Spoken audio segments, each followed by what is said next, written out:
যত প্রকার আমল আপনি করেন, এর মধ্যে কিয়ামতের ময়দানে সবচেয়ে ওয়েটফুল আমল হবে, সবচেয়ে ভারী আমল হবে আপনার সুন্দর আচরণ।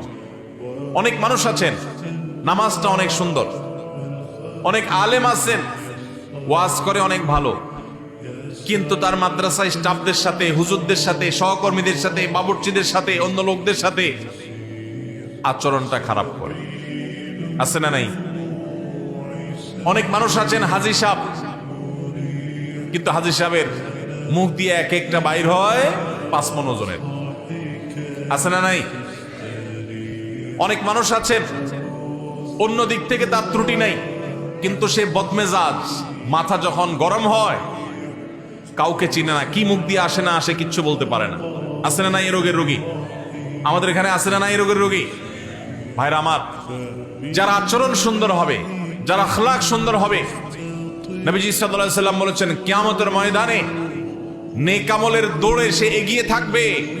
অনেকে নফল নামাজ, নফল রোজা, নফল দান সদকা, তাসবিহ তাহলিল নিয়েও সেই দৌড়ে আগাইতে পারবে না। শুধুমাত্র যে ব্যক্তি কারোর সাথে আচরণ খারাপ করবে না, নিজের আখলাকটা ভালো করবে, অহংকার করবে না, বিনয়ী হবে, গর্ব করবে না, দম্ভ দেখাবে না, বিনয়ী হবে, মাটি হয়ে থাকবে, যে ব্যক্তি মানুষের সাথে গালমন্দ করবে না, মানুষের সাথে দুর্ব্যবহার করবে না, মানুষকে অপমান অপদস্থ করবে না, কারো ভুল হলে সুন্দরভাবে শুধরাবে, এই উত্তম আচরণের দুর্ভিক্ষ চলছে। এটার ভয়াবহ দুর্ভিক্ষ চলছে, এর বড় আকাল চলছে, বড় অভাব চলছে আমাদের সমাজে।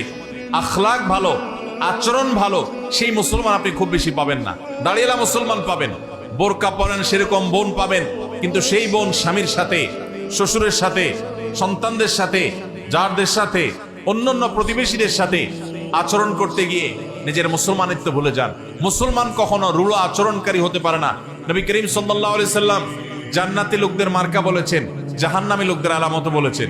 তিনি বলেছেন জান্নাতি লোকদের মার্কা হলো প্রত্যেক সেই লোক, যে লোকটা বিনয়ী থাকে, যে লোকটা নিরহংকার থাকে, যে লোকটা নিরীহ থাকে, আর যে খুব দম্ভ করে, উতুল্লিন জাওয়াজিন মুস্তাকবির, যে ব্যক্তি গোয়ার কিসিমের হয়, সবাইকে দমায়া রাখে, কাউকে সাইড দেয় না, অহংকার করে, তার দাপটের ছোট কেউ টিকতে পারে না।